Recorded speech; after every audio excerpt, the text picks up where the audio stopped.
Como garantir resultados dos investimentos em descarbonização? Quando falamos em descarbonização, quase todo mundo pensa imediatamente em pôr em marcha ações como trocar combustíveis fósseis por renováveis, instalar energia solar ou mesmo eletrificar processos industriais. Mas existe uma pergunta que vem antes de qualquer investimento: como saber de onde vêm as emissões que eu quero reduzir? Pode parecer uma pergunta simples, mas ela é justamente o ponto de partida de qualquer estratégia séria de descarbonização. Então, se não sabemos do todo, corremos o risco de tomar ações muito pontuais e pouco relevantes, ou ainda nos expor a riscos que podem ser bem significativos. Podemos assim fazer um paralelo sobre a crise na Bolsa de 2008, que foi retratada no filme A Grande Aposta de 2015. Michael, como você está? Achei uma coisa muito interessante.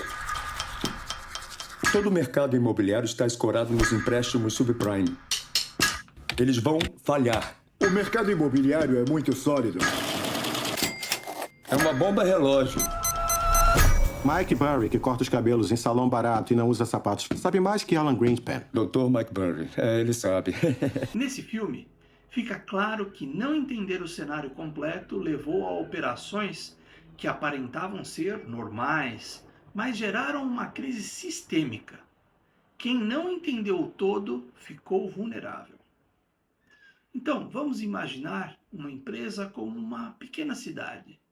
Dentro dela existem caminhões circulando, caldeiras funcionando, fornos industriais, empilhadeiras, equipamentos de refrigeração e diversos processos produtivos.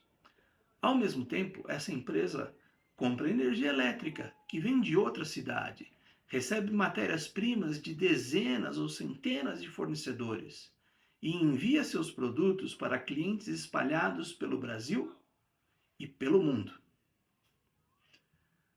Agora, vamos pensar em uma pergunta aparentemente simples: quais dessas emissões pertencem à empresa?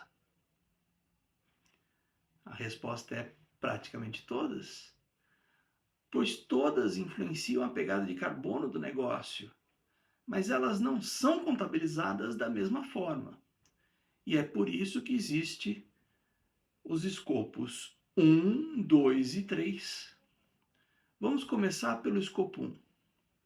Gosto de dizer que ele representa tudo aquilo que acontece dentro do portão da empresa. São as emissões sobre as quais a empresa possui controle direto. Se uma caldeira consome gás natural, essa emissão está no escopo 1.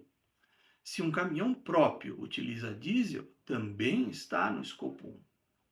Se existe um forno industrial, uma turbina, um grupo gerador, uma empilhadeira movida a GLP, ou um vazamento de gás refrigerante, tudo isso faz parte do escopo 1. Em outras palavras, são as emissões geradas diretamente pelas operações da empresa.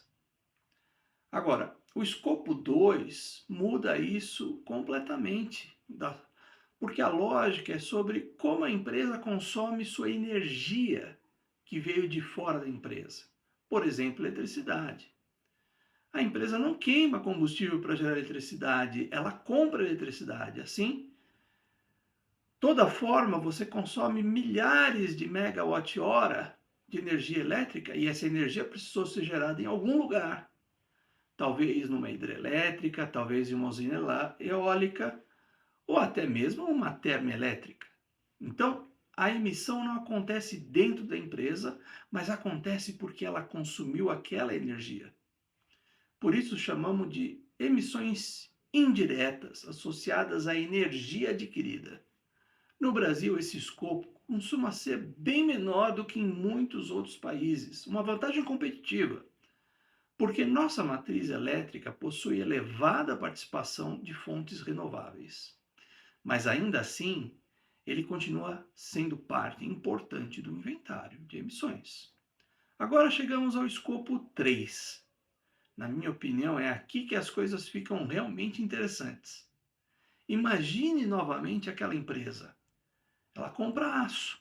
Quem produziu esse aço? Provavelmente uma siderúrgica.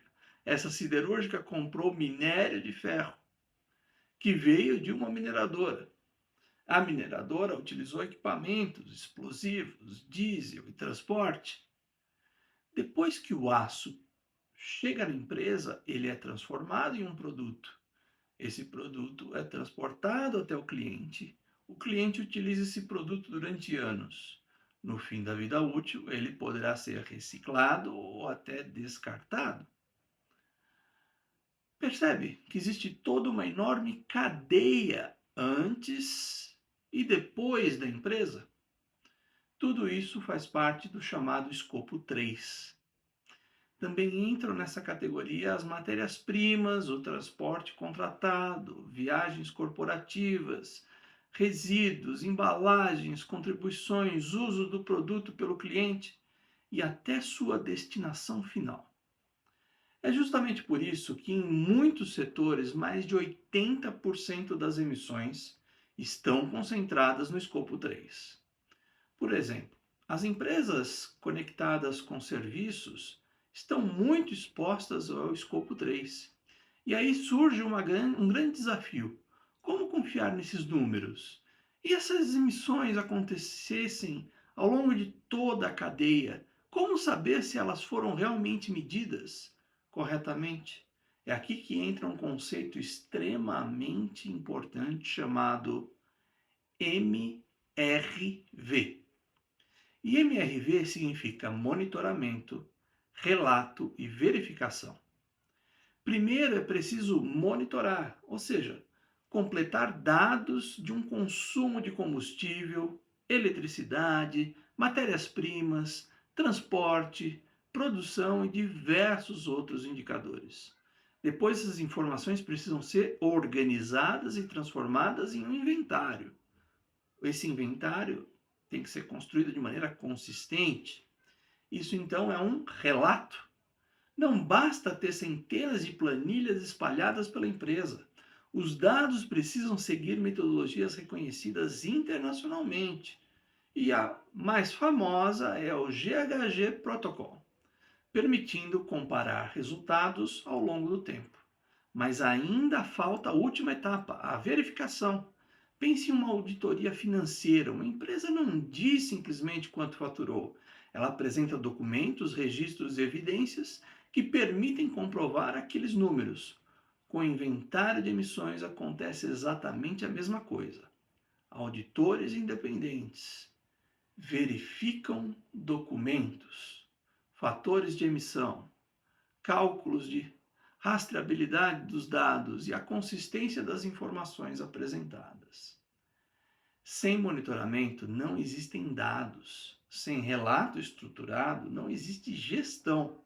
E sem verificação não existe credibilidade.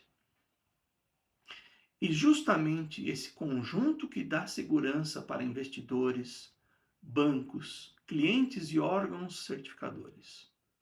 Depois de tudo isso, finalmente chegamos à pergunta que quase todo mundo faz primeiro. Como reduzir essas emissões? E aqui existe um caminho muito importante. Nem toda ação de descarbonização reduz o inventário de forma como imaginamos. Imagine uma empresa que substitui caminhões a diesel por caminhões elétricos. As emissões do escopo 1 diminuem significativamente.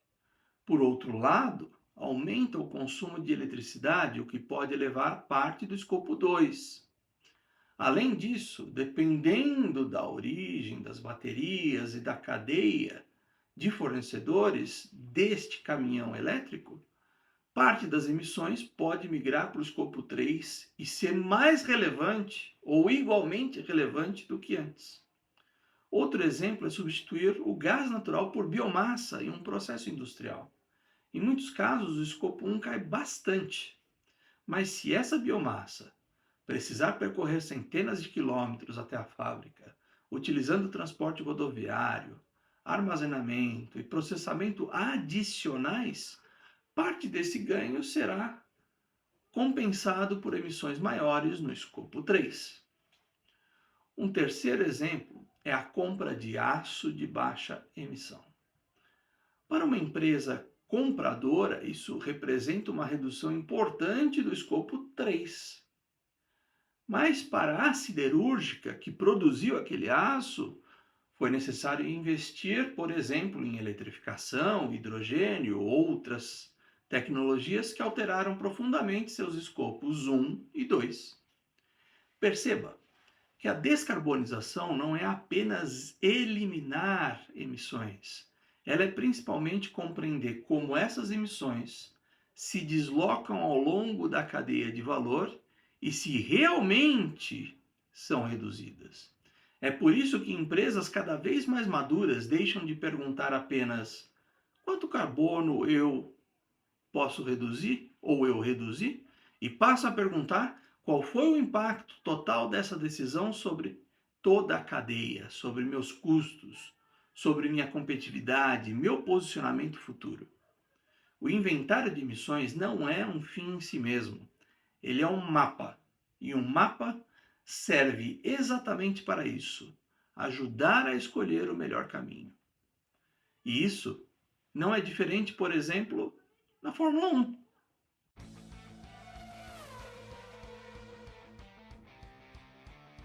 Race strategies are not just guesses. Teams analyze weather, tire wear, fuel loads, and even competitor behavior. But it's not set in stone.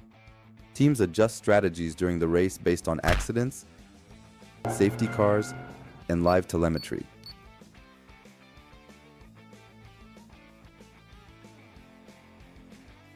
Undercuts and overcuts are key moves. An undercut pits earlier for fresh tires to gain track position. An overcut waits longer, using clean air to set faster laps. In the final laps, it's all about managing tires and fuel while defending or attacking. One decision can be the difference between victory and defeat.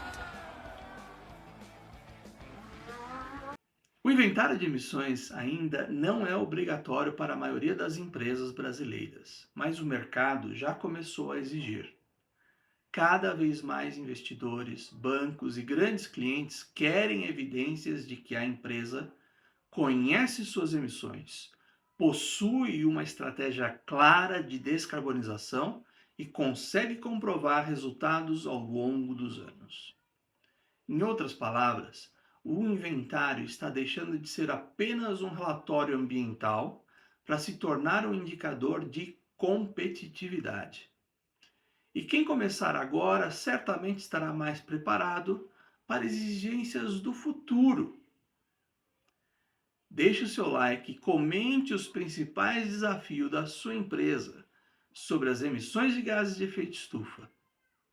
Até mais!